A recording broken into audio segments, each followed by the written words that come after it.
Hello, Comics Alternative fans. Before we start with the episode, we want to invite all of you to check out our Patreon campaign. That's right. Go to www.patreon.com/comicsalternative for more details. There you'll find more information about the campaign and the cool rewards levels we have. For as little as $1 a month, you can help us maintain good quality comics talk, and the more you contribute, the more perks you get. These include monthly podcast episodes exclusive to Patreon supporters, as well as the chance to help us choose which books we review on the show. So be sure to visit www.patreon.com/comicsalternative and become one of our proud podcast patrons. Yeah, and now on with the show. This is The Comics Alternative, episode 149, a retrospective on Fables.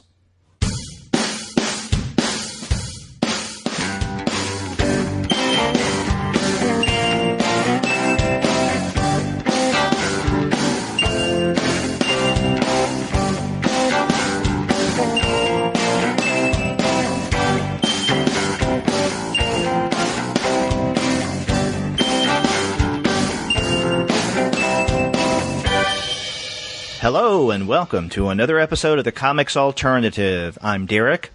And I'm Andy, and we're two guys with PhDs talking about comics. And on this episode of the podcast, Andy and I are going to take a look back at Fables, the entire series, and specifically we're going to be talking about the final issue, number 150. But before we get into that involved discussion, we want to let all of you guys know that this episode of the Comics Alternative is brought to you by the wonderful folks at Discount Comic Book Service. Go to their website, dcbservice.com, and they'll take care of all of your comics pre-ordering needs. There, you'll find all DC, Marvel, Image, and Dark Horse titles at 40% off of the cover price if you pre-order. For all of the other publishers, you'll find that those discounts are 20 to 35% off cover price. And every single month, you're going to find incredible specials, and August is no different. Now, sometimes those specials are at 45% off cover price, sometimes 50% off, but many times the discounts can get more impressive than that. That's right, and this month, as in every month, they have a load of bundles that you can take advantage of where you can get multiple comics by the same publisher for a deeper discount than you would get if you ordered those books individually. They have bundles this month from Marvel, Valiant, DC, and one special DC one to note is that they have a Vertigo bundle that includes all four of the new Vertigo number ones, Twilight Children, Survivor Club, Clean Room, and Art Ops for 75% off. So you can get all four of those books for $4.21. That's a deal. That's a deal, and that's a deal that I'm going to definitely check out. So you guys do that too. Go to the website, dcbservice.com. Go there for great deals and for all of your comics pre-ordering needs. And after you do get comics there, be sure to send them an email and tell them that the two guys with PhDs sent you. That's right. Well, Andy, how have things been with you? Good. I just got back yesterday from Michigan State University, where I was doing some research in the library and had a great time chatting with the head of the comic special collections there, Randy Scott, who's a great guy and a real asset to comic studies. And so I had fun talking to him, and then I got to meet Ryan Clater, who's a faculty member at Michigan State who does his own autobiographical comic series, And Then One Day. So I had fun. Yeah, this and got a lot of work done. Summer of research for you. Well, yeah, it had to be, right? So yeah. this was getting that stuff done and getting some writing done all summer. And summer ends this week, so... That's right. Classes begin next week. Mm-hmm. Do they begin this coming week with you, or I guess as this goes up, this week? Yeah, so if this goes up on Wednesday, the next day, Thursday, I will be starting my teaching. Yeah, I know that some places down here, classes begin on Monday, the 25th, I believe it is. Mm-hmm. 25th? 24th. So, yeah, school time.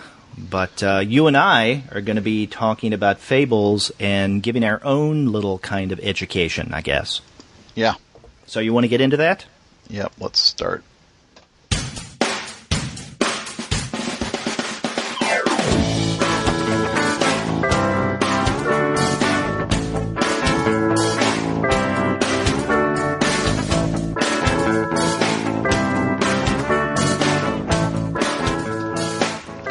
No, we're going to do something that we did, God, over 2 years ago. Remember, Andy, when Hellblazer ended with issue number 300, we devoted the entire episode to Hellblazer, where we looked back at the entire run. Now, I hadn't, and even still to this day, have not read all of the Hellblazer run you had. I've read a good chunk of it, but I knew enough, and of course you did, to have a really good, solid conversation. And we want to do something similar this week with Fables. Yeah, that's right. It's looking like that was pretty early on in the podcast that we did that Hellblazer one, because it's been almost 3 years now since Hellblazer came to an end. Yeah, it was early in 2013, I believe it was. Yeah. So. Yeah, that was a really fun show to do, because not only did we discuss, that most recent issue, number 300, that wrapped everything up, but we looked back on previous storylines, some of the artists, writers who were involved with it. We highlighted many of our favorite narrative arcs at the time, what it may have meant, and we even speculated what Constantine, or I guess we could say Constantine, either one, potato, what that might be like. And so it's interesting now that we have that run of Constantine behind us. Maybe it'd be interesting to go back and listen to that show to see if we anticipated a few things. But I have to tell you that with Constantine, after the first narrative arc, I just dropped it. I let it go. Well, it did get tied into a lot of the crossover stuff that was going on in the DC universe, and so that caused me to kind of abandon it. But I came back to it later. I think it held up overall when it wasn't getting so enmeshed in those crossovers, but it was involved. And over the course of 23 issues, a big chunk of them are either involved in the Trinity War storyline, and then in the big Earth 2 crossover. So they didn't function independently. Yeah. And I think that was one of the things that kind of turned me off, was the fact that it was so enmeshed in the DC universe. Not that the character Constantine wasn't in the earlier Hellblazer, the series. Every now and again, there would be a slight touch of the DC universe. That was fine. But, even with that Constantine run of 20-some issues, that does sound a lot compared to, I guess, a lot of the runs of today's current crop of mainstream comics. But getting back to Fables, we're going to be discussing, in particular, the last issue, which is number 150, and that issue also does double duty as volume 22 of the trades, which I think makes sense. So I guess 150 issue run is a very long time for not just comics today, but I think for almost any relatively modern run that we look at.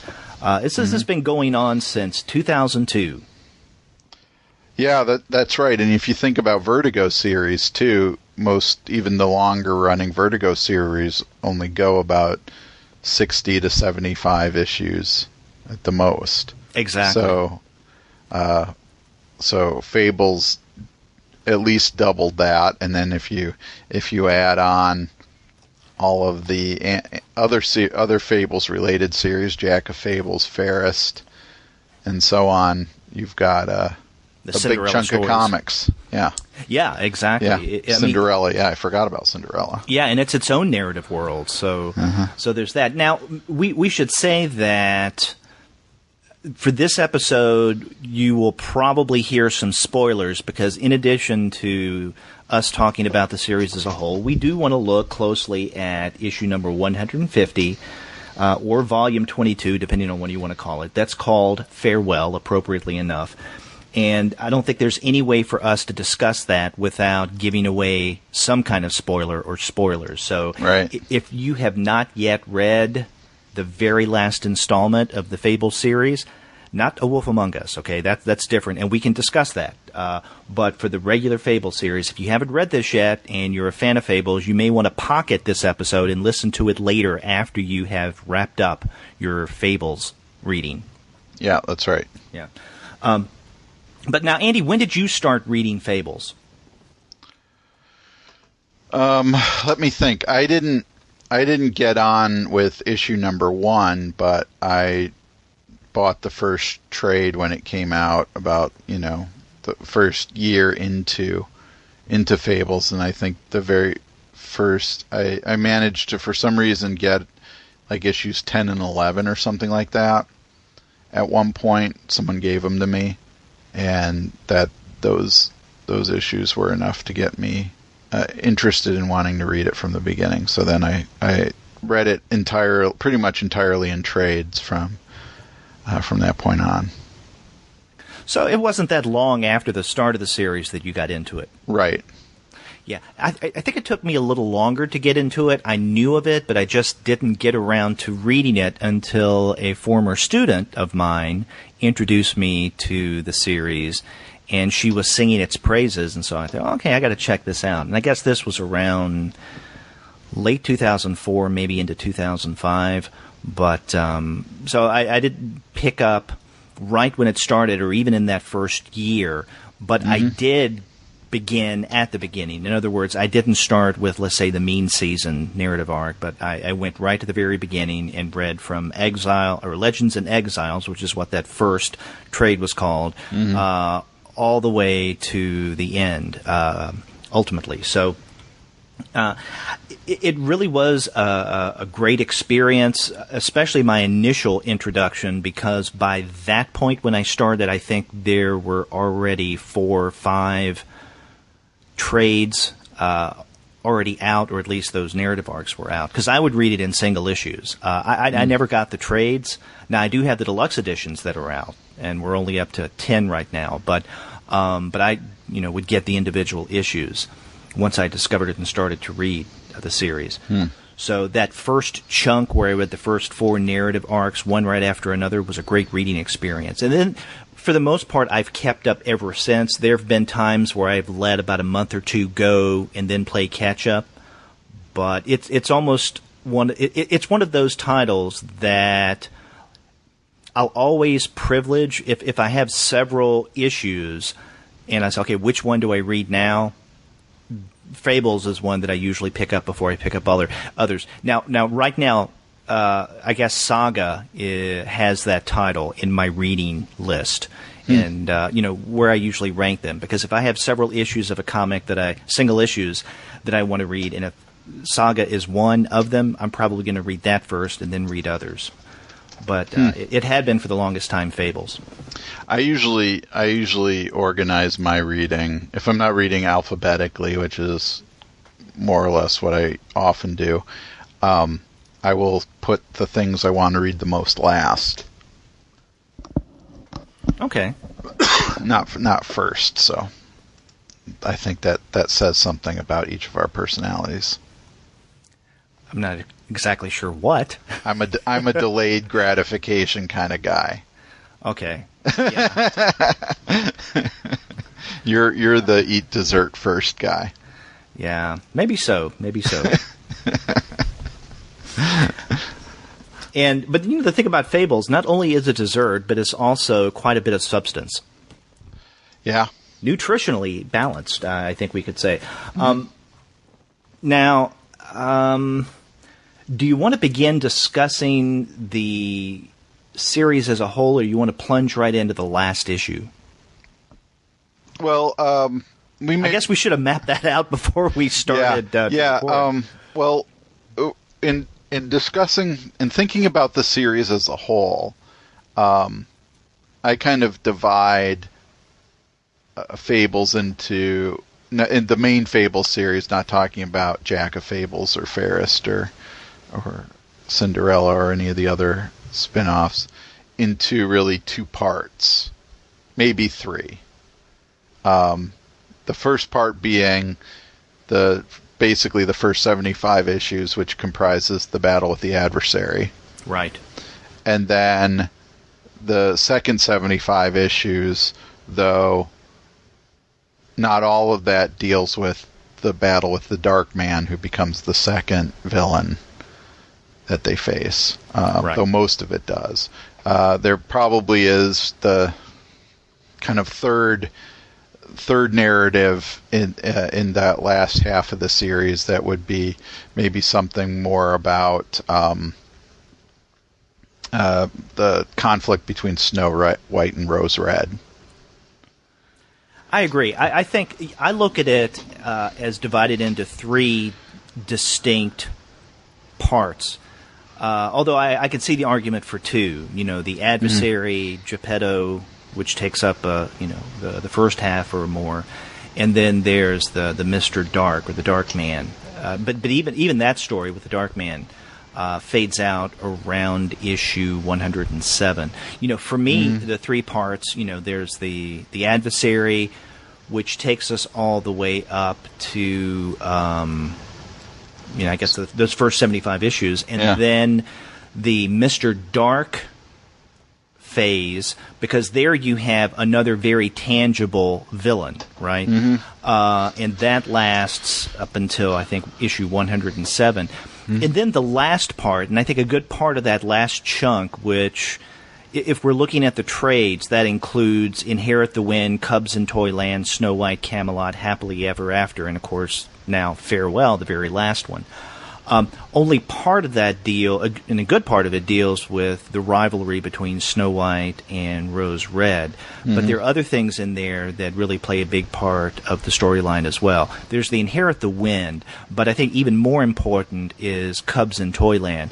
And for some reason, that narrative arc, Cubs in Toyland, seemed to hit me in a way that the other storylines in that last third of Fables, the way I'm looking at it, didn't.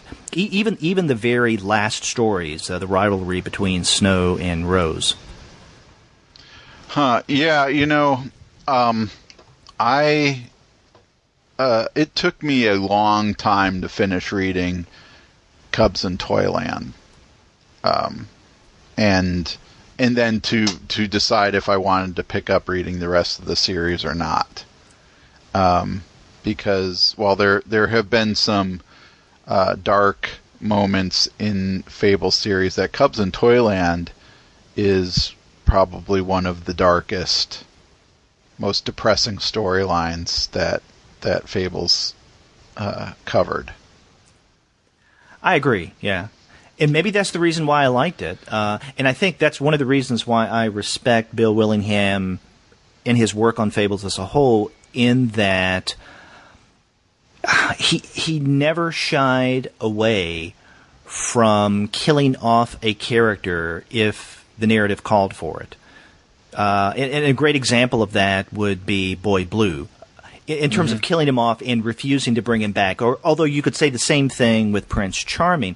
I remember in the last great battle with the adversary, first we lost Prince Charming, and then eventually Boy Blue.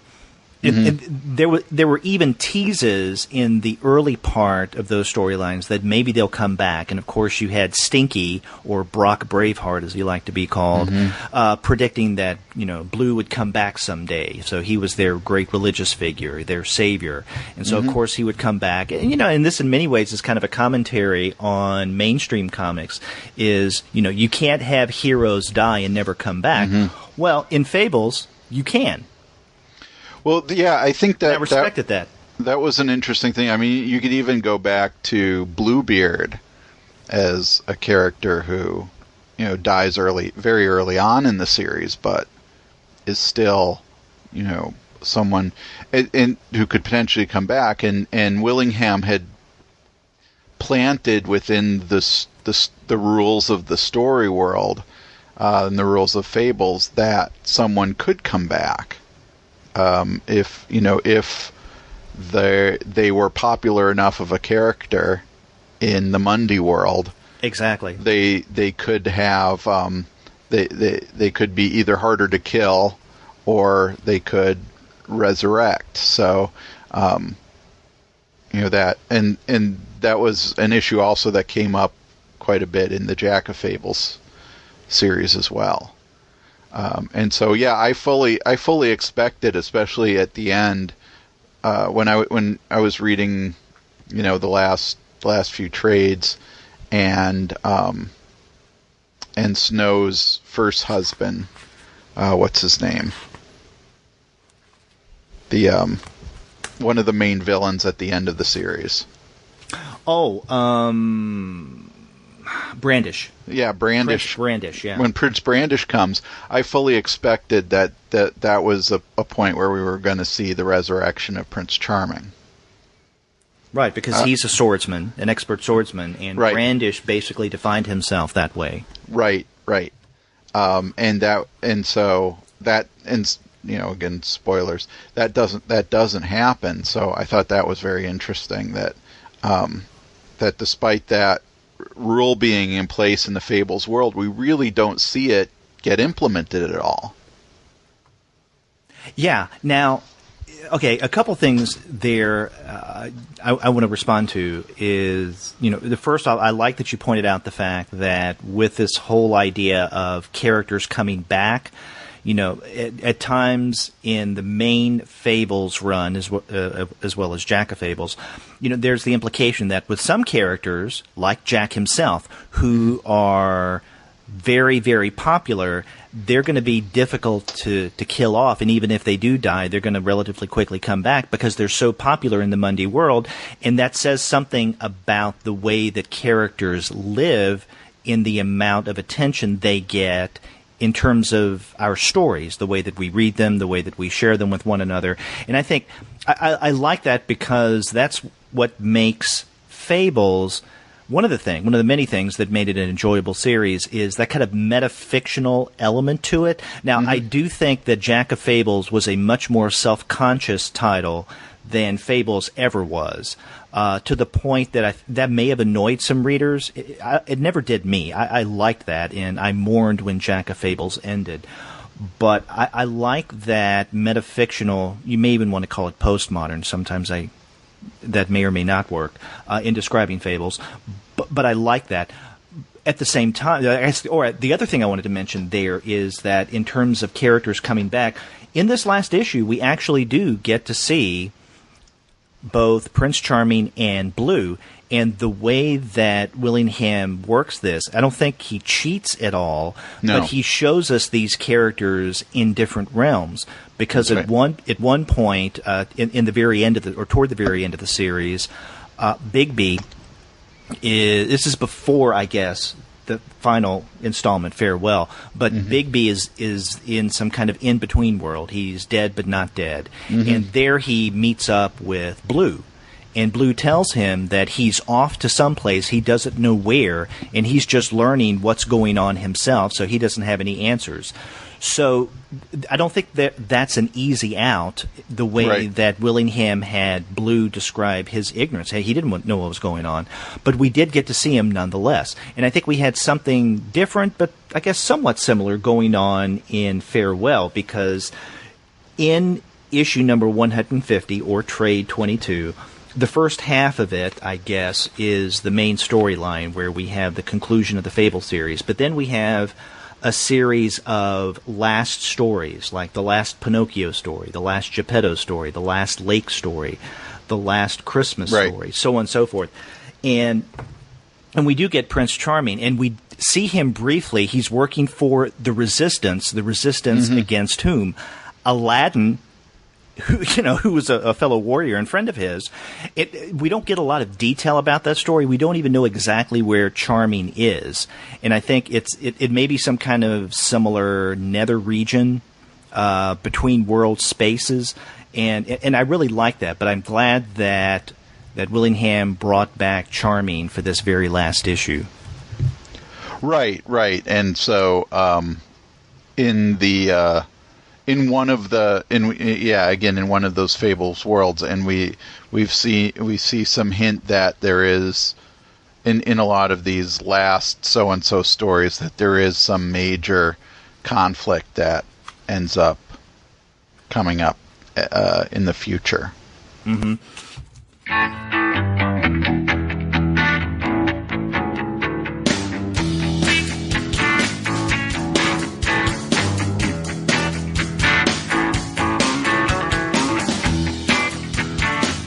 Yeah, so there's several things going on there. I think that in general, if we're getting into the conclusion, I think Willingham makes some interesting choices that aren't really the conventional way out in terms of resolving the narrative. Right? In one of those last stories, it's hinted at the beginning that this story will be the end of Fabletown. Right. And so you expect some major conflict is going to come up that's going to destroy Fabletown, and that's going to be the end of the series. But instead, what that story does is plant the seeds for Fabletown to just kind of eventually go away, right? That nothing's going to destroy, no kind of physical battle or confrontation or whatever is going to destroy Fabletown. It is just simply going to be that everybody leaves eventually, and that's going to take place over a long period of time. So that's what made those last stories for me really nice, is that they kind of spread that what isn't really a climax in the kind of classic sense of the word, but really just that the ending of the story goes on for a long time. Exactly, and along with that, in the last part of issue 150, in these last stories as we've been discussing, there seems to be there is a rapprochement between the Monday world and the Fable world. Right. And I'm thinking in particular of I'm turning to it now. This is In a Castle Dark, and this is when the Mondays in New York, they start noticing that this castle is in their midst. They hadn't seen it before, and so we have firefighters and policemen who are going in to find out what the deal is. And then they meet the Mondays, and they're confronted by King Cole, who basically says, "We've got a lot to talk about." And so there's the insinuation in this story, and then a few others, that the Monday world is never going to be the same after the discovery of the world of Fables. That's right. And there had been little hints of this previously before this final farewell issue, but I'm glad that, and I do appreciate the way that Willingham does wrap this up, and I like the way that you pointed out that the end of Fabletown doesn't come with a big conflict. In fact, it's the exact opposite. It's this avoidance of a conflict that is actually the undoing of Fabletown, but I guess in a good way. I like that for a couple of reasons. One, for the reason that you mentioned previously, that it's very unconventional, and I like that, and I didn't expect it. For a second reason, though, when I started to see where this conflict, this build-up between Snow White and Rose Red, early on, let's say around the Camelot narrative arc, and then Happily Ever After, definitely, I thought, okay, great, another major conflict. And I was beginning to get a little tired of this. I mean, yeah, we had that first big conflict between Fabletown and the Adversary, of course, and then between Fabletown and the Dark Man. And then we're getting another big conflict that was building up, but what happens right before the big conflagration is the opposite, is something that takes the air completely out of that. And I thought that was a clever move because I wasn't expecting it, and also I thought it was quite an effective way of ending, gradual or otherwise, the existence of Fables and Fabletown. Yeah. So despite things working out well for everybody, pretty much, that survives at the end, I guess. The Fabletown still goes away. And that is also an interesting kind of irony that that Willingham plays out at the end. Yeah. And you mentioned people who survive. Not that we necessarily have to give out names, even though we did warn that we may spoil some things. But there are some major characters in this very last installment who do not make it out. Yeah. And I think if we're getting to that gets to one of my, I guess, issues with the way Fables ended. I liked a lot of the choices that Willingham made, especially some of the more unconventional choices and the decisions to actually avoid conflict in a variety of different ways. But I found it less satisfying, say, that, again, and this is going to get big spoilery, that that when towards the end of the series, when Bigby goes kind of full on feral, and is killing people in the Mundy world and ends up killing several major characters, actually, that once he is healed, once he basically gets that piece of him that's missing back again, there's no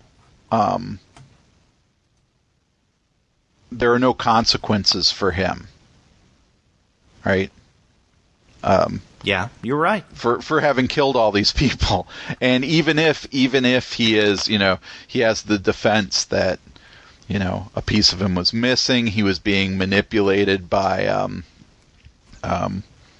Mrs. Piper, and I can never remember what her other name is in the series. Peter Piper's ex-wife.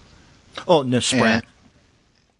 Jack Spratt's wife. That's right. Yeah. And that she is manipulating him and so on. But nonetheless, there have been instances in the past in that series where someone does have to face the consequences of their actions, even if they weren't entirely in control of themselves, and therefore, why was Bigby let off the hook at the end? That's a really good point, and I want to, in a moment, mention my own, I guess we can call it issue, not necessarily problem, but maybe issue is a better way of putting it, with this last installment, and it's also linked to Bigby. But I hadn't thought of it that way, but that's a good point. I'm thinking, you mentioned other characters who, they have to suffer certain consequences. To me, one of the best examples of that is Honest John. Mm-hmm. Because in the first half of the series, remember, they find out, and this is at a period where Prince Charming, at this point, had just recently taken or he's been elected as mayor of Fabletown, and he discovers that there is a spy in their midst, and it's Honest John, and you would think that he could be excused for him giving away secrets, because if you remember, he's Honest John, so he cannot lie. Right. However, the reason why he was deceiving the people of Fabletown and giving secrets to the adversary is that he had pledged, before his Fabletown pledge, before he signed that the compact, he was pledged to his king, and we find out that his king is now in allegiance with the emperor, the adversary, Geppetto, and that his first allegiance is to his king. And so, of course, he has to privilege that over his allegiance to Fabletown. That's understandable to me. In a court of law, that would probably get him off the hook. But in Fabletown, it doesn't. And they go easy on him, quote-unquote easy, by, instead of killing him and then throwing him down the witching well, they just have him jump down the witching well. Right. So that's a good point. If they do that with Honest John, whose crime is arguably less severe than Bigby's, even under certain, similar circumstances, if you want to argue that, then why isn't there any consequence with Bigby? And I think one reason may be Willingham's quickly trying to tie up things at the end. Because if there had been consequences for Bigby, then we would have at least one other narrative arc.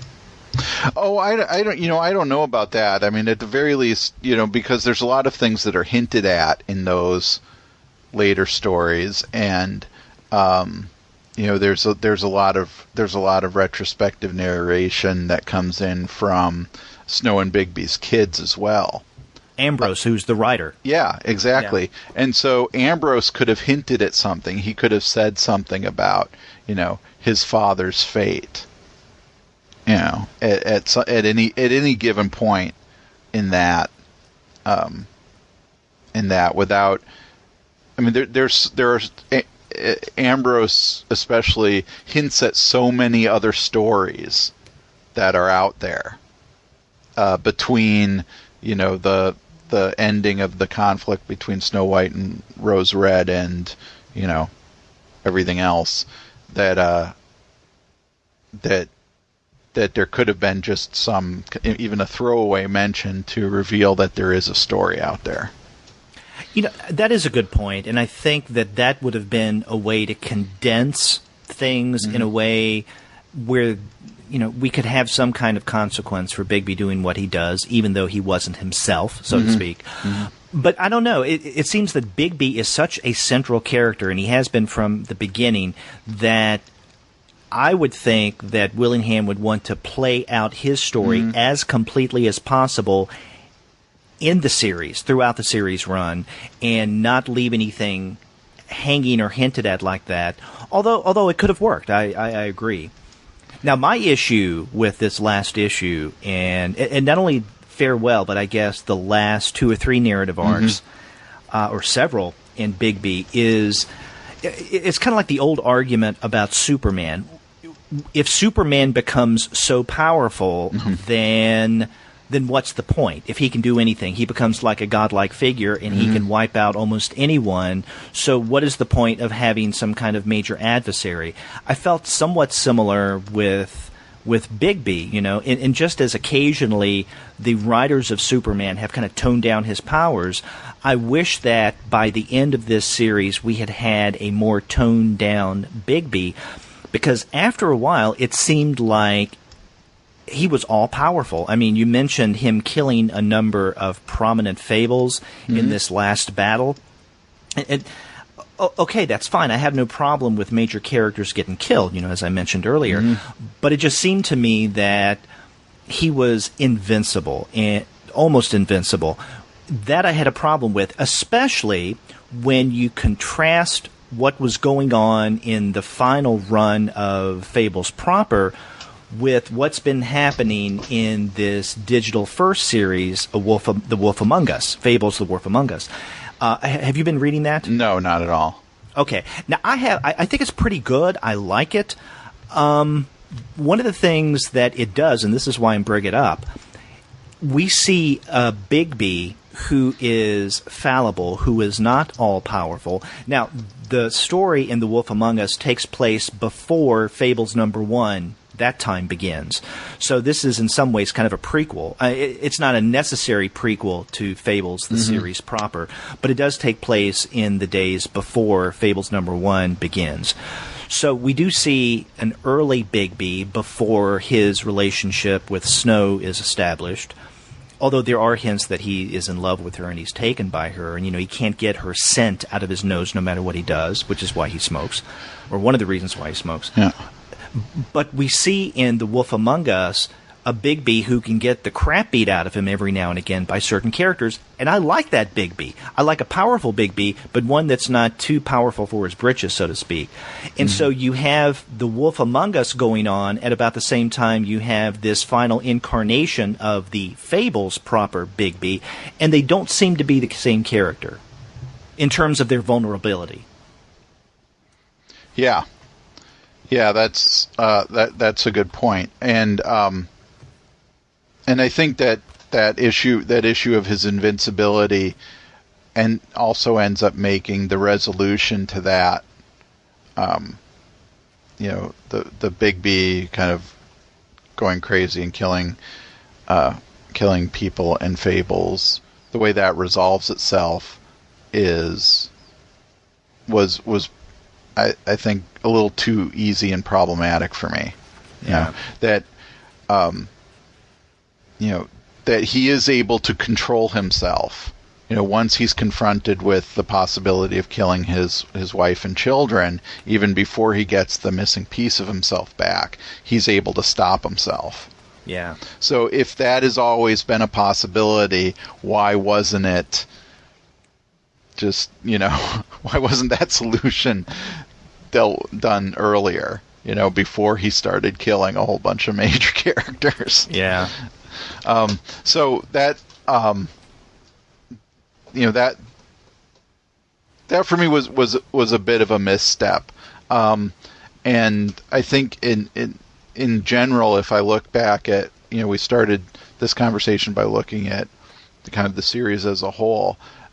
Looking back at Fables, I do like the first 75 issues a lot better than I like the last 75 issues. I think the series ends well overall, but I felt like, for me as a reader anyway, the series lost some steam after the defeat of the adversary. I agree. I agree with this caveat. I still enjoyed the series, and I'm not. I don't think that you're saying you didn't enjoy the series after issue 75, but I do agree with you that it is at its best issues 1 through 75. Mm-hmm. After that, it lost a little something. Still, I liked the conflict with Mr. Dark, although it's almost as if they killed him off and brought him back, back. I was expecting Mr. Dark to come up in the very last issues. Like, guess what, guys? I'm out of the box, literally and figuratively. Mm-hmm. So, but thank God he didn't come back, and we didn't have a last Mr. Dark story. Yeah, I didn't. I thought that the Mr. Dark story went on too long. Yes, definitely. And yet there were also some things in that Mr. Dark story line that I thought were underdeveloped. The big aspect of it being the super team concept of the Fables as superheroes. I thought that was a concept that had a bit more potential than what happened in the series, where we get 4 issues or so of them training, and the actual conflict that they have with Mr. Dark is very limited. Now, the superhero stuff does come back at the end, but there could have been, I think, more done with the idea of Fables as superheroes in the Mundy world. That was never addressed. So there was a weird kind of, I don't know, mixed feelings that I had about that Mr. Dark storyline. Part of it being it went on too long. Part of it also being that there were ideas and concepts introduced in it that didn't get as fully developed. I see your point, and that brings up another issue with that part of the run, what was collected in Trade 16 Super Team. And I feel I'm of two minds when it comes to the Super Team. On the one hand, I remember when I was reading it originally, it got on my nerves. Mm-hmm.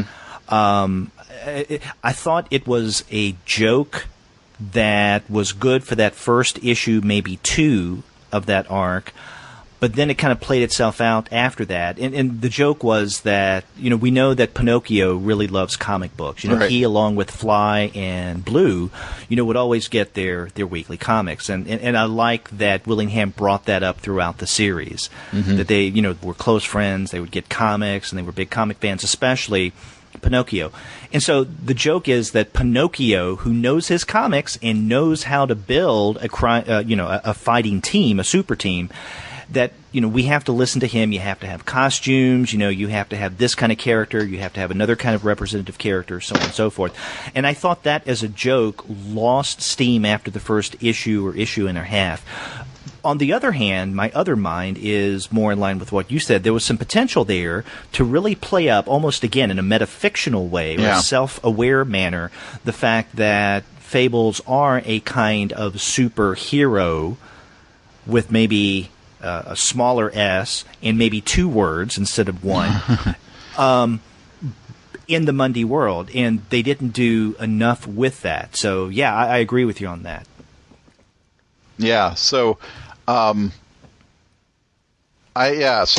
don't know what to, I think if I go back and reread Fables, and I think you've been doing that, right? Yes. Whereas I just kind of made sure I had that last 4 trades or so under my belt before we talked about them.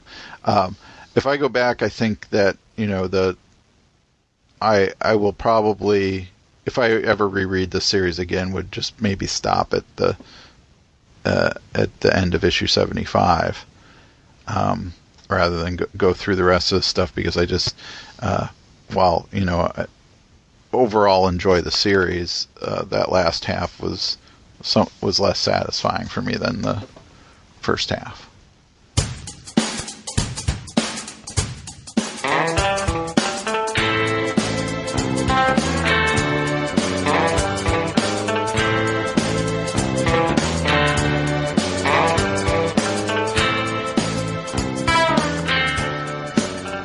Yeah, you're right. I have been going back and rereading the entire series. And if you remember back at the very beginning of the year, I had 2 New Year's resolutions, or I guess what I call my non-resolution resolutions, because I don't believe in resolutions like that. But, one was to read more manga, and I've been doing that, especially now that we have the new monthly manga show. But I also resolved, anticipating the end of Fables, I resolved to read all the Fables from beginning to end, even to go back and reread, right, even though I've read it 1 or more times before, and I've done that. So that's been a fun experience going back. It's kind of like picking up an old favorite where a really long saga that you become easily enmeshed in, like The Lord of the Rings, something to that effect. So I've had a good time doing this, but on the other hand, I've been reminded that there were parts of this series that I don't like as much. Mm-hmm. And maybe I liked them more originally than I did going back and rereading for a second or third time. Which leads me to another question I had for you, and that is, you've mentioned some of the parts that of the run of Fables that may not have worked as well for you. Huh. What is your least favorite narrative arc of the entire series? If that's a fair question. It's probably overall the Mr. Dark stuff. Okay. There's there may be some other things there. One of the things I may want to go back and reread to see how I feel about it, how it ended up, was, when the series, basically around Inherit the Wind, starts to focus more and more on Bigby and Snow White's kids, and starts hinting at their fates, or their storylines are going to be really where the fate of Fabletown and the other characters are really gonna focus on. And and Ambrose comes in every once in a while to serve as narrator, to do some foreshadowing about what's to come. If I went back and reread those, I think those would hold together better than what I was feeling when I read them. Because Cubs in Toyland was so depressing and so dark that I really felt like, if this is where the series is going, I may not like this very much. Not that I need a happy ending for everything, but that would be that there was a trajectory that I felt the series was going on in those trades that was that I was worried wasn't going to be satisfying to me. But then seeing how all those things worked, seeing how the sacrifices ended up, how the characters changed, and in so many different and interesting ways by the end of the series. I did like where those cubs ended up. Mm-hmm. So I think going back and looking at how that plays out would probably be better for me, because what I was anticipating, the kind of anxiousness I felt while reading that stuff, ended up not going in the direction I feared it would. Huh. So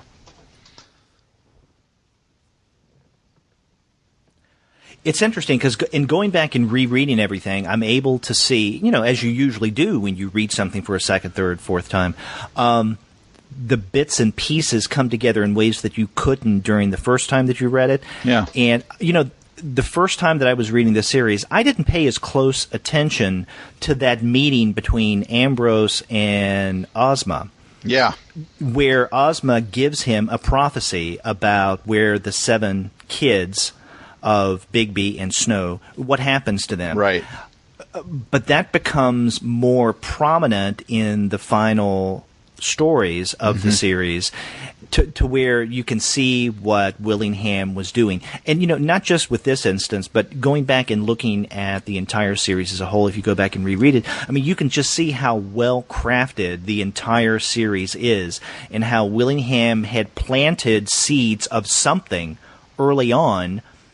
I'm sure with knowledge that he was going to bring this up later, but because, as you're reading the series or as you're reading the trades, you may read it, forget it, and it may come up in another 6 months or another year, but there's a payoff to those hints or seeds that were planted, and you get to see this a little more clearly by going back and rereading everything as a whole. And it does. It's like after putting a jigsaw puzzle together, pulling back and looking how the pieces fit together so well. Sure, yeah. Yeah. Especially a jigsaw puzzle in which you didn't know what the final image was going to be. Exactly. For me, I was asking you what part didn't work as well or was kind of weakest. For me, and I didn't feel this in the original reading of the series, but in going back and rereading everything, I think the part of Fables that satisfied me the least, and I kind of feel bad saying this because at the time that I originally read it, I enjoyed it, the Great Fables crossover. And this is when you had a conflation of Fables, Jack of Fables, and then that mini-series that they created specifically for this crossover, the Literals. Mm-hmm. That's interesting that you say that, because now if I look back on it, I had kind of driven that out of my mind. I did not like that. That to me was a super low point in both of those, both Jack of Fables and Fables. Yeah, I think, my feelings and my reservations on the Great Fables crossover are multifaceted. Okay. As it was going on, I enjoyed the experience. I thought it was fun. If for no other reason, because instead of just one title each month, you had, in this particular story, several, right? You had, coming out at the same time or around the same time, an issue of Fables, an issue of Jack of Fables, and an issue of the Literals. And so there's kind of an intensity. It's like you're on a roller coaster and all of a sudden things start, falling and going faster. So they were speeding up then, and that had a kind of thrill to it. Another facet to my experience in reading the Great Fables crossover is I liked Jack of Fables. And there was a time that I was enjoying Jack of Fables more than Fables, probably at about this point. The irony of this is after the Great Fables crossover, I enjoyed Jack of Fables less. Yeah. Those last 2 narrative arcs of Jack of Fables, I liked them well enough, but they just didn't have the impact as the first part of that series. So it was after the crossover that I didn't appreciate Jack of Fables as much. I do think, though, that Fables did pick up well after that Great Fables crossover in ways that Jack of Fables couldn't.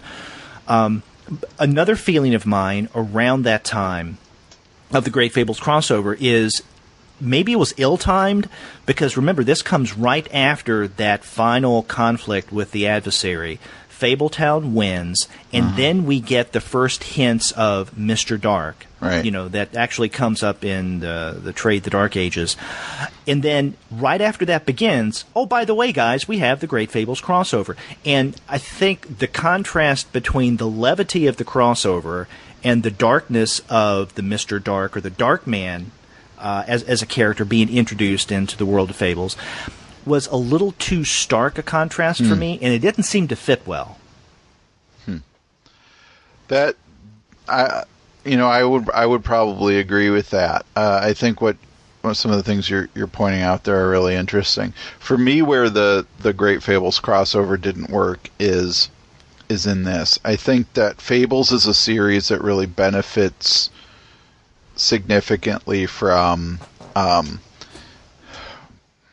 setting up rules for the story world, even more than in other kind of fantasy or science fiction works that require those kind of rules.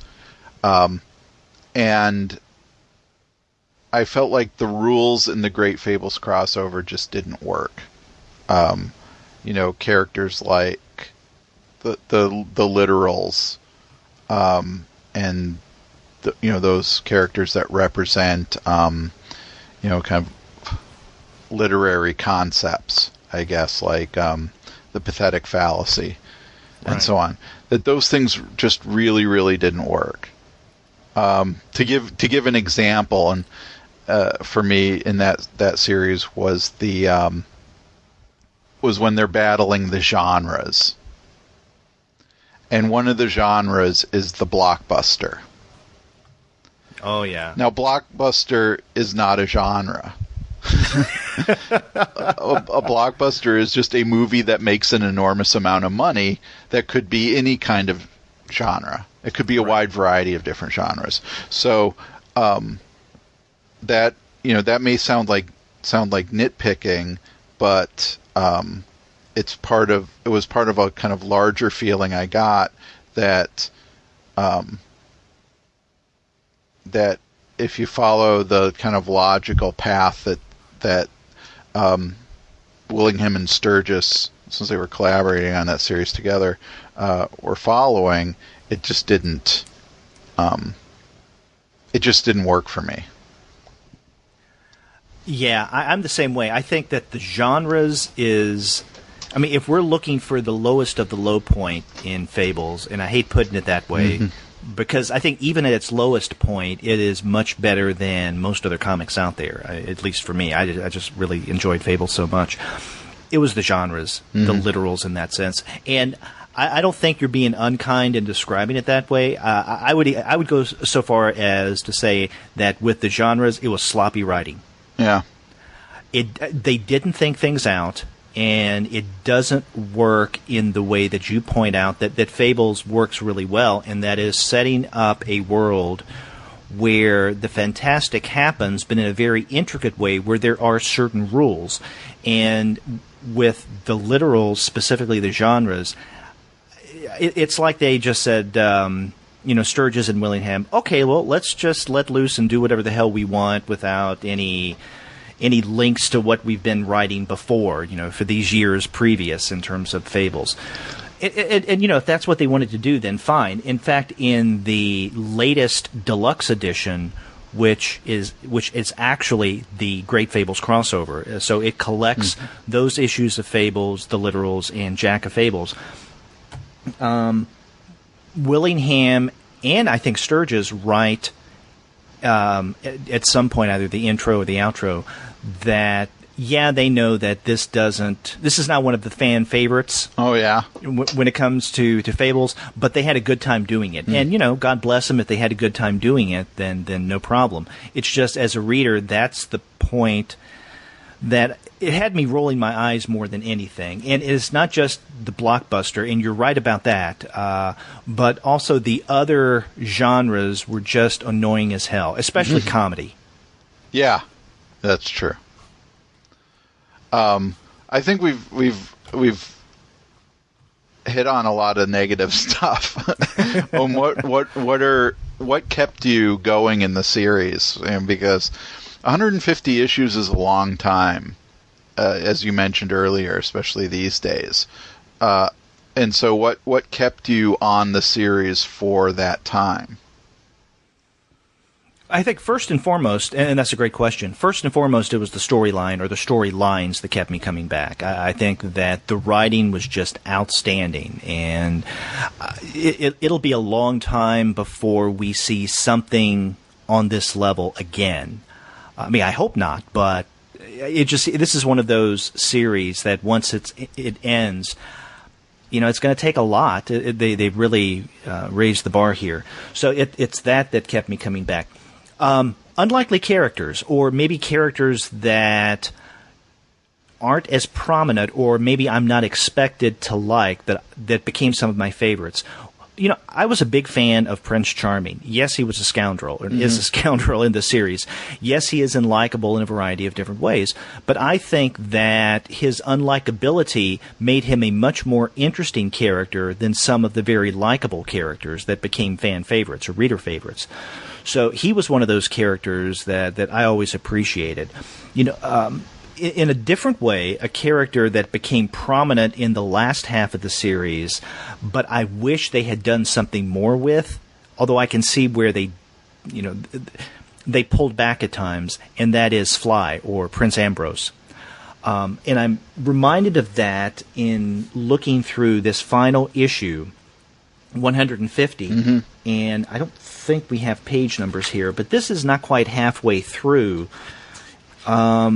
But it's chapter 10, Catcher in the Fly, and again, a kind of clever title.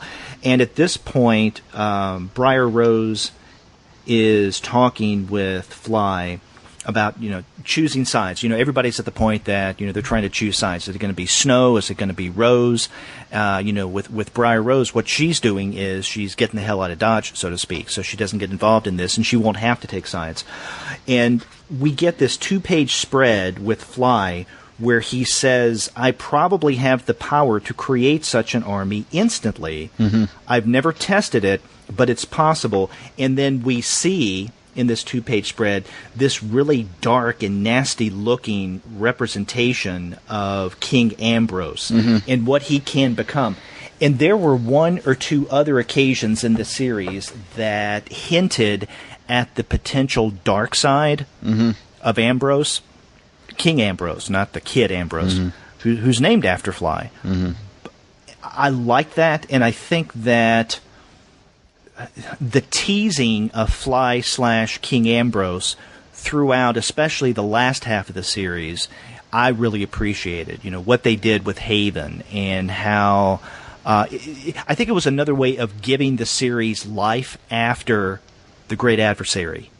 That you raised an interesting issue, I think, there that brings up something you said earlier about what happened when Bigby gets too powerful. I think Fly is a good example of a character who's really probably the most powerful character in the book, right? But is so aware of the extent of his power and the potential dangers of it that he chooses not to use it.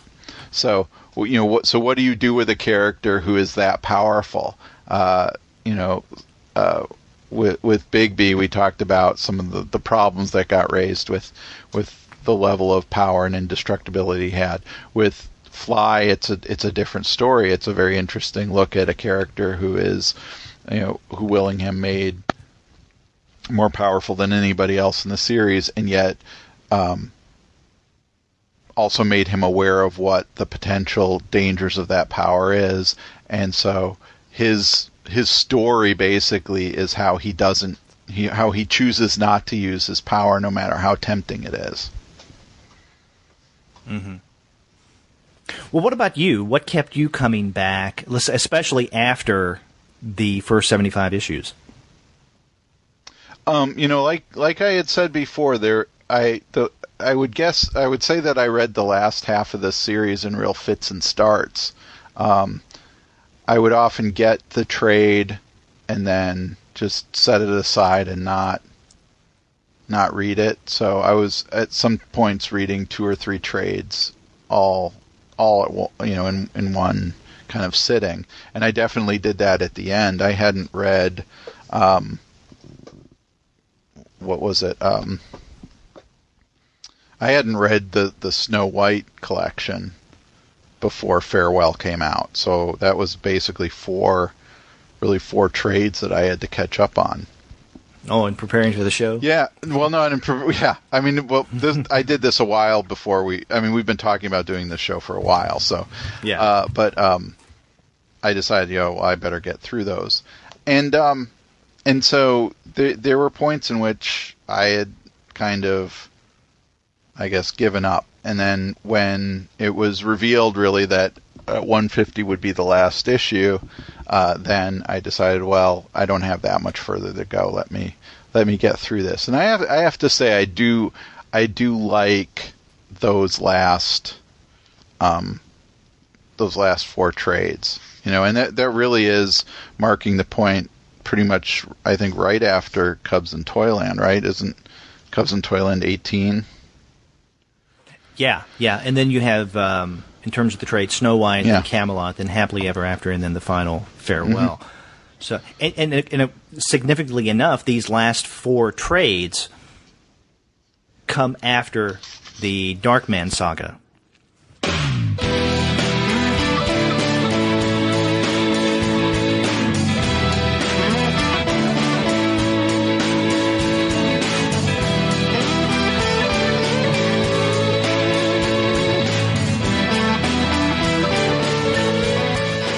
And I do have to say another. I mean, not to go back to the negative, but the what's the name of the flying monkey? Buffkin. Yeah, that Buffkin story I didn't really care for. And really? Yeah, and that was that would have been a different experience. I think you reading that in the single issues, because that was serialized over a long period of time, right? Right. Whereas if you read it in the trade, you read it all, and it was all in one or two concentrated doses. Yes. Right. So I wonder if I would have liked that a lot better if I was only reading it in, say, however many 4 or 5 page installments from month to month, rather than reading the whole thing in, half a trade or so. That's a good point. I wondered if the Buffkin story at the end would come up in our conversation, and it did, because one of the things I noticed in rereading everything is something I didn't notice originally, and that is the way that Willingham structured the story, the Buffkin story, within Fables' context as a whole, changed over time. So, we first get the Buffkin story before he ascends the tree into Oz. When you have, because of Mr. Dark, the kind of sapping of the magic from Fabletown, and so the office goes away and no one knows where it is, and so Frankie, Frankenstein's head and Magic Mirror and Buffkin, they're all trapped with Baba Yaga and the big genie. That is like a saga unto itself, right. But I think what you're referring to is when Buffkin decides to do the next heroic thing, after defeating Baba Yaga and the genie, and he ascends the tree, goes to Oz. That was handled originally as a part of the main Fable storyline, kind of interspersed with other things that were going on with Fabletown and Mr. Dark. So it was kind of a cross-cutting, if you will, going back and forth within the individual issue. And then in the last part of the Buffkin story, what they were doing is you would have the Fables story proper, and then at the end you'd have several pages of Buffkin story. Right. And so it was more overtly separated from the rest of what was going on. And it was at that time, in the last stages, when the Buffkin story was separated as it was, that did make it stand out as something on its own and didn't have the same kind of impact on me as the earlier part of that story did. Because it wasn't as overtly intertwined with the other things that were going on in Fableland. Right. Fabletown. Right. And then reading in the trade, it's even more different experience. What's it like in the trade? it's all together. Oh, okay. So it isn't, it isn't like you read part of the issue and then get the little Buffkin story. You get all the Buffkin chapters together as a narrative. But that also brings up another point that I think is really interesting about the end of Fables, and really the last, say, 25 or 30 issues, is how Willingham plays with the time of the stories, the time in which these stories take place. Because, for example, when Teresa shows up, or Therese, I don't know if you say Teresa or Therese, as a grown woman after Cubs in Toyland, that is a huge kind of flash forward. Mm-hmm. And then we go back, and then that scene occurs again later on in context. And there's several instances like this in which Willingham jumps around in time towards the end of the series, and I found that interesting in terms of playing with our expectations, playing with foreshadowing in really interesting ways.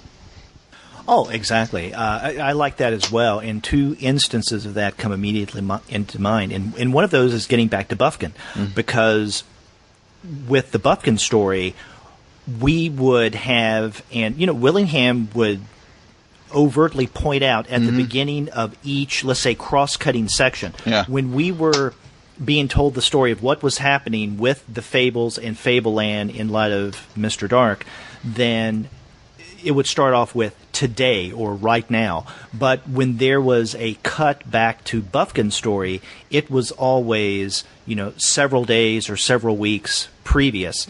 And so if you didn't pay attention to those time links or the cues, you would think that this stuff was going on at the same time. And you may wonder, well, why is he pointing this out? But that becomes important later when we find out what has happened to the office and how that kind of fits into the larger story of Mr. Dark and Fabletown and all of that. So that's another way that he manipulated time. And then another way we've already pointed out, and that is Bigby and Snow's son Ambrose as a writer. And we get this with a vengeance in the last couple of narrative arcs, especially Farewell, the last issue, where he is writing a lot of this stuff years after the fact. Right. So, I really enjoyed the way that Willingham played around with time there. Yeah, I agree. Now, we've talked a lot, obviously, because this is a retrospective of Fables, about the Fable series proper. We've mentioned a little bit about Jack of Fables and the current A Wolf Among Us. And then mentioned some of the others along the way. Of those spin-offs, are there ones that you love to follow, that you like better than the others? Did you think one wasn't as successful as the rest, or did you just decided not even to pursue? I think I preferred, of all of them, the two Chris Robertson miniseries of Cinderella. Jack of Fables was we've talked about Jack of Fables before. I think you ended up you like Jack of Fables overall much better than I like Jack of Fables. Yeah, I think so too. Yeah. And I was kind of disappointed and ultimately annoyed by that series. So that one wasn't great to me. And with Fairest, I have all the Ferris trades and haven't read any of them yet. So that's not necessarily because I don't want to or I'm kind of rejecting it. It's more that it became more important to read the main series, I think, and I wasn't getting a sense that the Ferris series impacted the main series in significant ways. Well, let me ask you. You said that there were ultimately Jack of Fables annoyed you. What was it about it that annoyed you? I thought it spun its wheels for a while towards the end. I think, and it may be what you were saying about that post literals point. And again, it's a series that I read in trade and read in big chunks. And I think that by the time I got to the end of it, I was kind of tired of it. I also thought that the Babe the Blue Ox stuff was really cute at the beginning, and I got kind of tired of that after a while too. I don't want to focus too much on all this negative stuff, but I felt like Jack of Fables. I really liked where it started. I liked the idea of Jack as this Hollywood mogul, launching his hugely successful Jack and the Beanstalk movies in order to shore up his popularity in the Mundy world. I love that. I love that storyline. I thought that was great at the beginning, and then I just wasn't. I think it is really that point. The turning point or tipping point for me was the literals. Yeah, I agree. There's that. I'm with you on the Cinderella stories. I think that not counting Jack of Fables, which I really like, especially the beginning, I think that Cinderella is the other really successful spinoff, the one that I enjoyed the most. Fairest, I guess I've read a little more Fairest than you have because I've read the first couple of trades, but I tell you, they lost me after that. I want to ultimately go and finish Fairest because, of course, that ended before Fables did. And what put me off, and I've said this on the show before, one of the things that put me off from the very beginning is, and this may be a problem with my expectation, I thought that, as the title suggested, that this spin-off series would be about the women or the female characters in the Fables universe. Right. Thus the title Fairest. But in reading that first narrative arc, that wasn't necessarily the case. Now, I don't think that one way or another it would necessarily make it successful. I just think that the way that they titled that series and the way that they marketed it at the very beginning led me to, and others, I think, to believe that this was going to be about the female Fables and what's going on with them. In many ways it was, but in many ways it wasn't completely. And so I just felt mixed about that, and after the first couple of narrative arcs, I just let it go. Not because I didn't like it, but because it didn't capture my attention in the way that I thought it would. The Cinderella stories, though, I absolutely love them. I wish there had been maybe more of those. Of the, I guess, standalone books that they've had, I think 100 or 1001 Nights of Snowfall, that was a fairly early one. I think that came out, 2006, I think it was. I really liked that, and I think it worked well with the Fables universe. I had a lot of expectation for Fables Werewolves in the Heartland. Did you read that? Yeah. Yeah. I don't know about you, but that just fell a little flat for me. Again, don't want to be negative here, but again, for such a beloved series, we have high expectations for this, right? Yeah. To jump back really quick to the Cinderella stuff, there was the one Cinderella. One of the things that Fairest was supposed to do was to absorb the Cinderella miniseries into it. Since, like as you said, the expectation was it was going to be about the female characters, and so Volume 4 of Fairest of Men and Mice is basically supposed to be the third Cinderella miniseries. But this time, Mark Andreyko wrote it when Chris Robertson had his falling out with DC and was basically banned from working there anymore. And it looks like that one does actually, I haven't read it all, but that one does maybe have some impact or some, at least, crossover with the main series in significant ways. But yeah, so I think that one of my next steps is to go through those Ferris trades and check them out to see how they hold up. Yeah, I need to do that as well, and maybe start at the beginning so I can get a whole new perspective on things and maybe appreciate it a little more. I mean, hell, for that reason, I may need to go back and reread all the Jack of Fables again.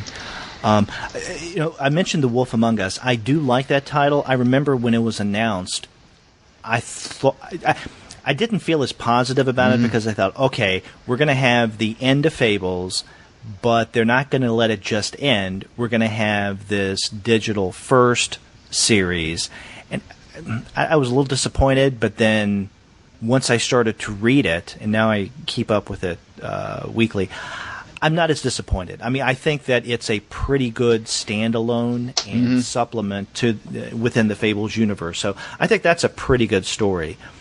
Getting back to Fables, Werewolves in the Heartland, I said that I wasn't overly enamored of that. I said I don't get the trades. I've been getting the individual issues of Fables, but I've also got the deluxes. Curiously enough, Werewolves in the Heartland was collected in, I can't remember if it was volume, it may be volume 10, the latest of the deluxe edition. I mention this because it seems very out of place. When it's collected in the deluxe edition, because this is right after the introduction of Mr. Dark, and of course then we get the Great Fables crossover, but then we have in the last part of, and I believe it is Deluxe Volume 10, Werewolves in the Heartland, because if you remember, it begins with Bigby being in the Midwest, being in Iowa, and he says he's looking for a new home for Fabletown, and he mentions something about Mr. Dark and what they're going through. Now, I didn't realize this until I went back and reread the entire series preparing for this week's show, that it kind of works, time-wise, in being collected in Volume 10 of the Deluxe Edition, but ultimately it doesn't, because it's only later in the series that King Cole sends Bigby out on a reconnaissance mission. We need to find a place where we can kind of hide, but also to create another Fablestown. And this comes quite a number of issues after Werewolves of the Heartland is collected in the deluxe edition. And I think if readers were trying to look at everything chronologically in terms of when something was published, they'd be a little confused, maybe, in relying only on the deluxe editions. I think that story is good enough. I don't think it measures up to some of the other spin-offs that they've had in Fables. But, this is something that not a lot of series can say, that even with their spin-offs, they've been very successful.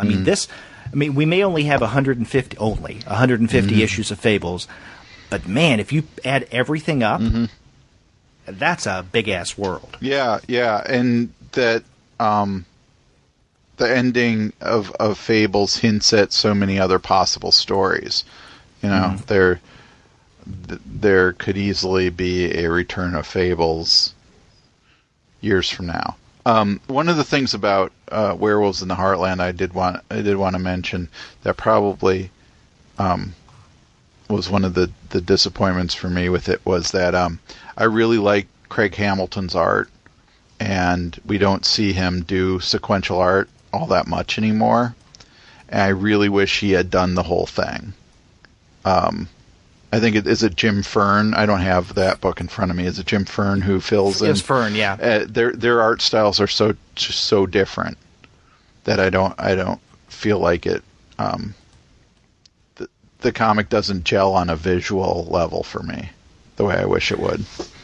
And something like that with a change in artist may have worked if this were originally serialized, but it wasn't. This was it came out and was marketed as, I guess, a standalone graphic novel, if you want to call it that. So, yeah, it sticks out a little more, the art difference there. But, yeah, we do still have A Wolf Among Us, but I'm very sad to see Fables go. Yeah.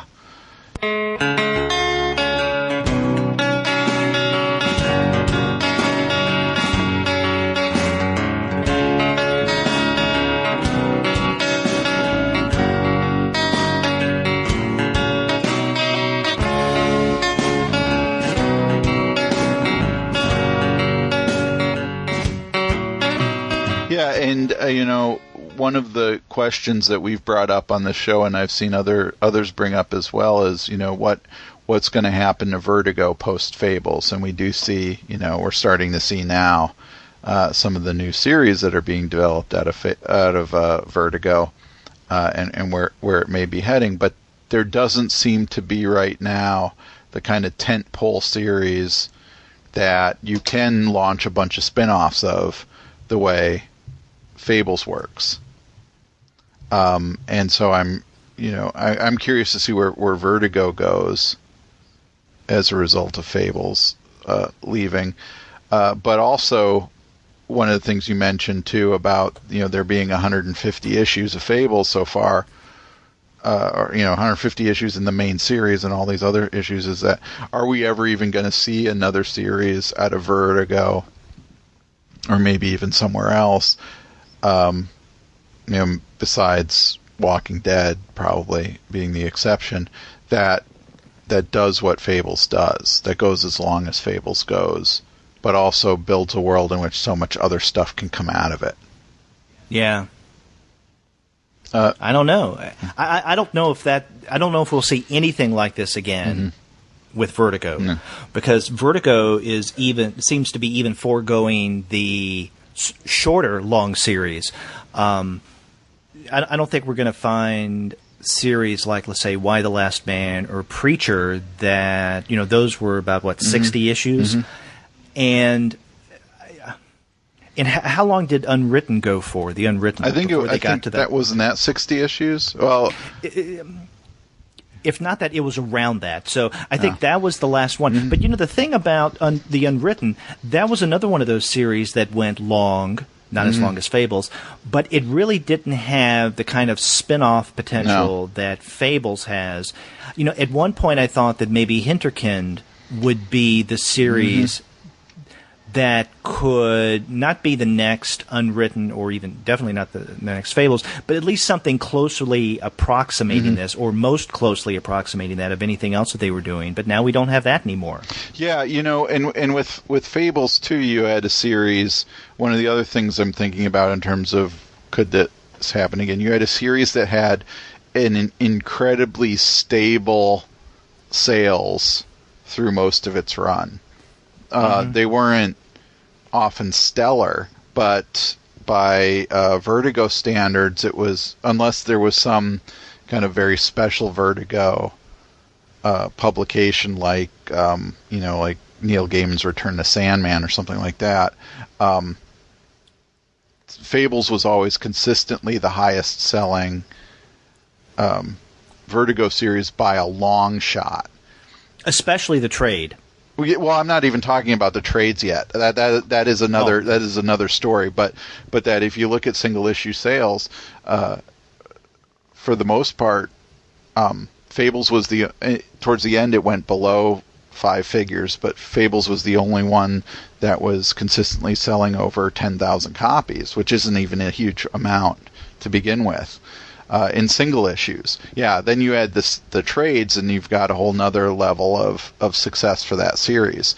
But Fables was really one of the last series that Vertigo had that held its own in single issue sales as well as in trade sales, whereas I think Unwritten probably did, towards the end of its run, get to a point where it wasn't, it was doing almost half of what Fables was doing in single issues, but was holding its own in the trades. And I wonder if that went into the decision to kind of renumber the final storyline again, which I didn't like that they did that, but oh well. Mm-hmm. What are you going to do? Yeah. Except continue reading if you like it.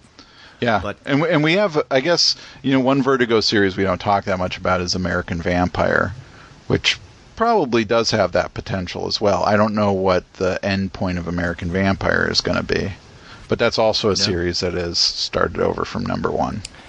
Yeah. Now, okay, outside of the fact that we did have another number 1, how many issues of American Vampire have there been? I've lost count. Yeah, I'm not 100% sure off the top of my head either. But it's been a long time since I've been playing catch up with that one. Mm-hmm. But that's another one of those that I really need to strike a trot and read more of, because the first couple of years that it came out, I was pretty consistent in reading it. I remember it came out about the same time as iZombie, and I linked those two not only because they came out at about the same time, but both of them dealt with undead characters. Right.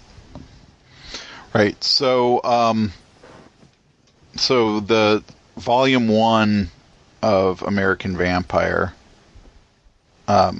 went 34 issues, but then in addition to that, that was punctuated by 2 5-issue miniseries, Survival of the Fittest and Lord of Nightmares, and then that was followed by the 2 large-size one-shots, the Anthology and the Long Road to Hell. And then the second cycle has started. I'm not sure where that is. I think only one trade of that has come out so far, if I've seen that right. Yeah, and between the first and then the second cycle of the series, there was a hiatus. Right. That was punctuated by those two one shots. But what I think is really interesting, what I think is really interesting with American Vampire too is that even though they start over with the new number 1 with the second cycle, the trades are still sequentially numbered. So trade number 1 of the second cycle is volume 7 of American Vampire.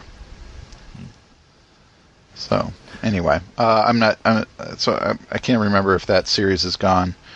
How many issues is in the second cycle so far? But anyway, that may be a series that ends up going 60 issues. I'm not sure. Well, let's hope. I mean, I would like to see Vertigo, and I know we've transitioned from talking about Fables specifically to kind of Vertigo in a larger sense, which makes sense because you're right. Fables was their center tentpole for the longest time. To speculate on Vertigo, we've said a number of times on the show that right now, the closest thing we have to the old Vertigo is Image. And it would be nice if we would see some flexing of the muscle of the Vertigo line. And who knows, with this next series of titles that will begin in another month and a half, I guess, I hope we do see some growth and much more attention placed on Vertigo. Yeah, so I just looked it up, and American Vampire second cycle is at issue number 9, so there's 43 issues, I guess, of the main American Vampire series so far, and 10 miniseries and 2 one-shots. So, we'll see where that ends up. But that is also a series that has potential to be creating a world that other writers can play in, as we've seen with those anthologies. Right. Any final words, perhaps a benediction on Fables? I think that as much as I talked about how the second half of the Fables series was less enjoyable than the first half, I did find myself really responding emotionally to Farewell in ways that I didn't expect. I was kind of feeling like, oh, well, I'll just get this over with and read it. But I felt like Willingham made so many interesting choices at the end of that book, and resolved the major storylines and conflicts in such interesting ways, and also, really did some touching things with many of the characters that I felt it was a really satisfying ending, and an ending that I think is a lot different than what we've gotten from other series that have come to their natural ends. Mm-hmm. And one of the things we didn't mention about this final installment, whether we call it an issue or a trade, Fables Farewell, is that in that last half where we get a variety of last stories, they're all by different artists. So in the first half of it, we have the regular penciler, Mark Buckingham, doing, the wrap-up of the series proper. And then we have many, many different artists, including people such as even Neil Adams. He does The Last Christmas Story, which I thought was interesting. Yeah. But I really appreciated that. And, I mentioned Buckingham. It amazes me that we haven't said anything about Buckingham. I was just going to say that there are very few artists today who do these kind of, Iron Man, Lou Gehrig runs on comics that like Mark Buckingham did. Now there were fill-in artists, but for an artist like Buckingham to stay with a series for as long as he did, and to put such a distinctive design stamp on that series is definitely worth noting.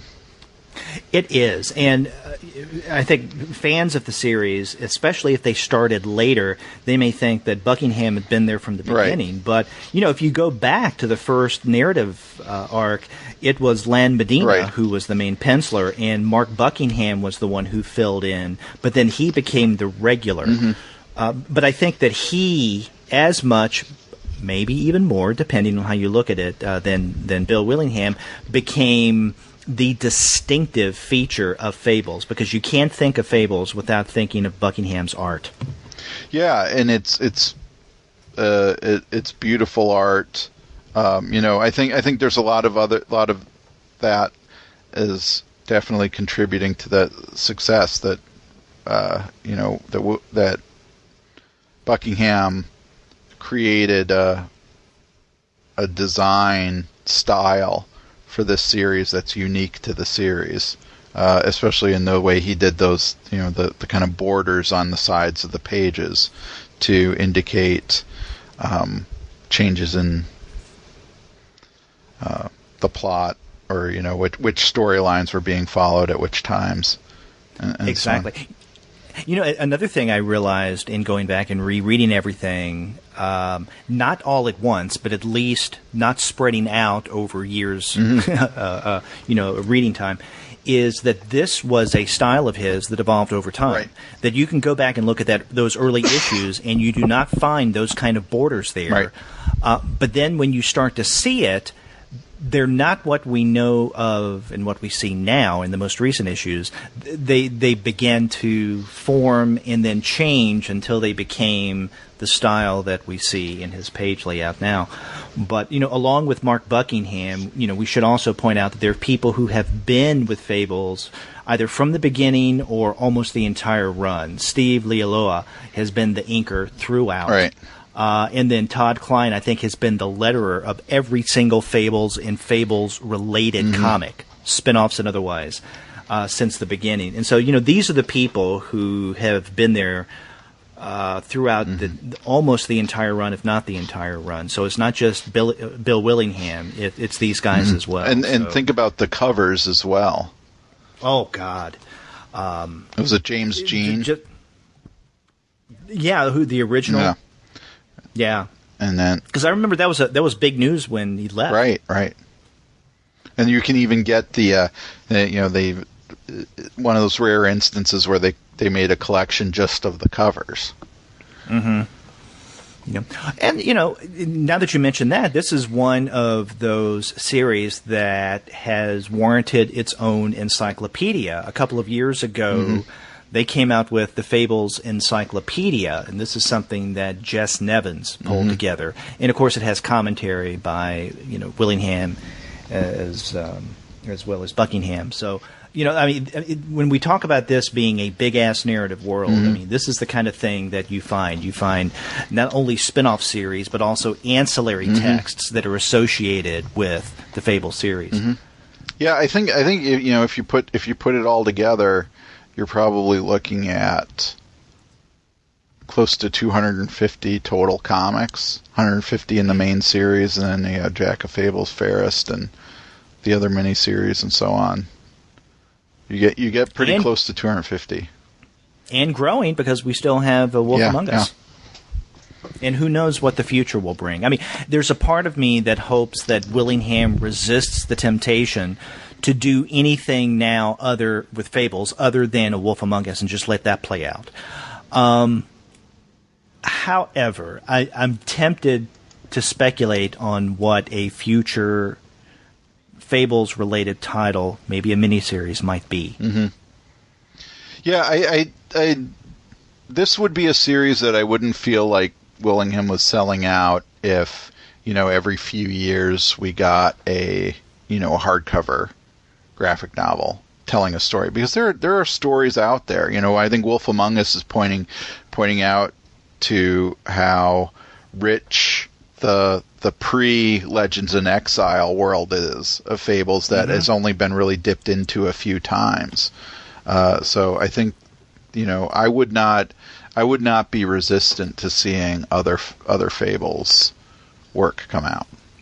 Yeah, and who knows? There may be prose pieces as well, because we had Peter and Max from a few years back. We didn't even talk about that. And then, and then a lot of the Fairest of them all is prose as well.